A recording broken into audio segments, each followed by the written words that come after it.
আমরা কি কখনো ভেবে দেখেছি যারা সফল হন তারা ঠিক কিভাবে তাদের সময়টাকে ব্যবহার করেন? কি এমন জিনিস যা তাদের অন্যদের থেকে একদম আলাদা করে দেয়? আচ্ছা, আজকের এই আলোচনায় আমরা ঠিক এই বিষয়টা নিয়ে কথা বলবো।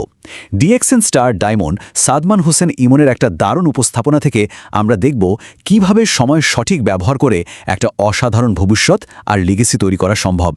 এই কথাটা তো আমরা সেই ছোটবেলা থেকেই শুনে আসছি, তাই না? কিন্তু এটা শুধু একটা প্রবাদ বাক্য নয়, এটা জীবনের একটা কঠিন বাস্তবতা। যারা সফল লিডার হন তারা এই সত্যিটা শুধু বোঝেনই না, তারা এটা মেনে চলেন। কারণ তারা ভালো করেই জানেন একবার যে সময় চলে যায় তার কখনোই ফিরে আসে না। ঠিক যেমন ছাত্রজীবনে একটা দিন নষ্ট হলে সেটার ফেরত পাওয়া যায় না, তেমনি বিজনেসের ক্ষেত্রেও একটা সুযোগ হাতছাড়া হলে সেটার দ্বিতীয়বার দরজায় কড়া নাড়ে না। চলুন একটু ইতিহাসের দিকে তাকাই। কেন সময়কে এত দামি একটা সম্পদ বলা হয়? দেখুন, এই ধারণাটা কিন্তু আজকের নয়, এটা একটা চিরন্তন সত্যি যা যুগ যুগ ধরে সফলতার মূল মন্ত্র হিসেবে কাজ করে আসছে। বেঞ্জামিন ফ্র্যাঙ্কলিনের এই কথাটা একবার ভাবুন তো, কি সহজ কিন্তু কি গভীর একটা কথা। যে মুহূর্তটা চলে গেল সেটা কিন্তু চিরদিনের মতো হারিয়ে গেল। সত্যিকারের লিডাররা এই ব্যাপারটা বোঝেন, আর ঠিক এ কারণেই তারা তাদের প্রতিটা মুহূর্তকে একটা নির্দিষ্ট লক্ষ্য নিয়ে ব্যবহার করেন, এক সেকেন্ডও এদিক ওদিক হতে দেন না। আবার রবিন শর্মার এই কথাটা দেখুন, এটা আমাদের শেখায় প্রতিদিন অল্প অল্প করে কাজ করার শক্তি কতটা।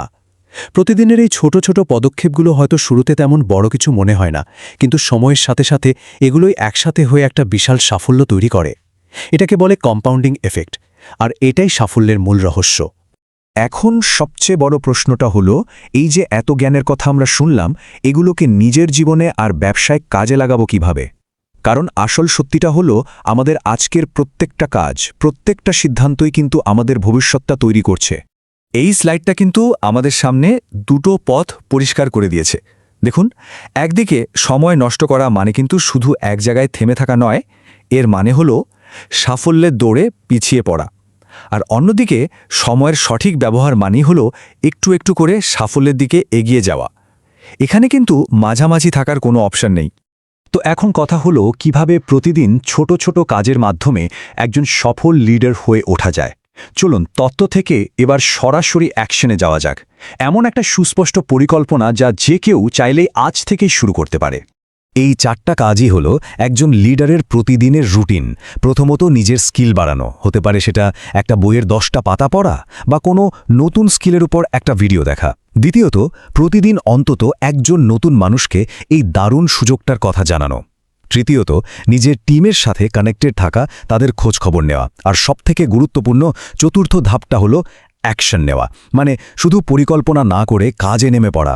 কারণ দিন শেষে সঠিক কাজটাই রেজাল্ট নিয়ে আসে, আর এটাই একজন সাধারণ মানুষ আর একজন লিডারের মধ্যে আসল পার্থক্য তৈরি করে দেয়। তাহলে মূল কথাটা কি দাঁড়ালো?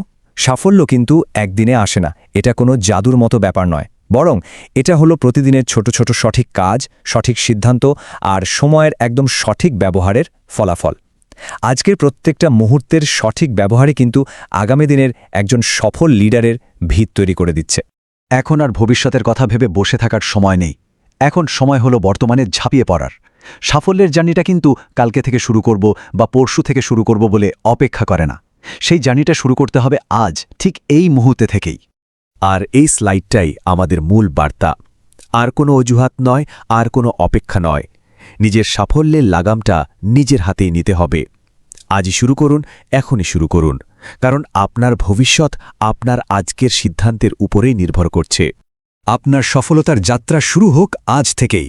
যারা আজকের এই আলোচনা থেকে অনুপ্রাণিত হয়েছেন আর ভাবছেন যে হ্যাঁ, এবার সত্যি কিছু একটা করতে হবে, তাদের জন্য সাদমান হোসেন ইমনের সাথে যোগাযোগের সব তথ্য এখানে দেওয়া হলো। আর সবচেয়ে দারুণ ব্যাপার হলো, আপনি পৃথিবীর যে কোনো দেশ থেকেই ডিএক্সএন বিজনেস শুরু করতে পারেন। তার সহযোগিতায় আপনার যাত্রা আরও সহজ হবে। ধন্যবাদ।